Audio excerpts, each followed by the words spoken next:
So finally, some of the deliverables from this initiative, both the deliverables and outcomes. Number one is those short clip that will be shared on mainstream media, especially social media, which the larger population in Kenya right now are the largest consumers, and people tend to follow a lot of social media um, um, influencers.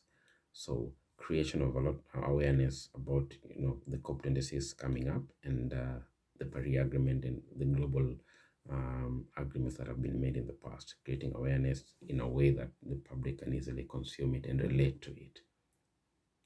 So through short clips and features, at the 10-minute, we'll be having it in sessions of those for 2 minutes, 4 minutes, 10 minutes, and eventually at the end of it, now people have been following having a 15-minute to 20-minute feature. We don't want to make it long. That is what will be aired on mainstream media.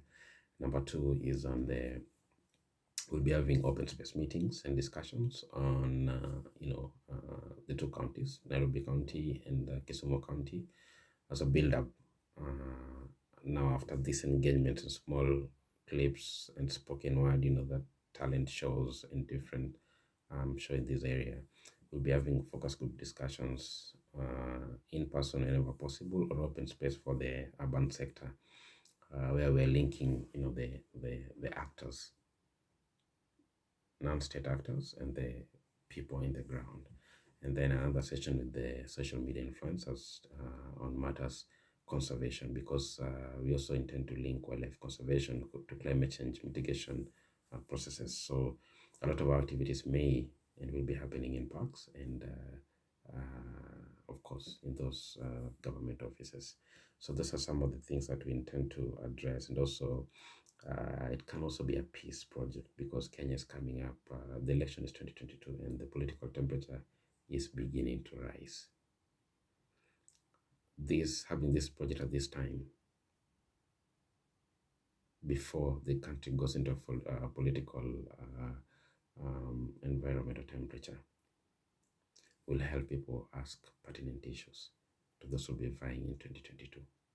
It will help people to relate more to climate change impacts in a way that they can easily understand.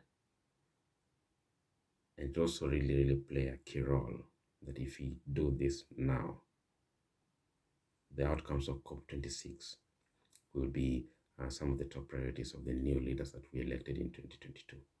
So I think this is a project that is coming at the right time.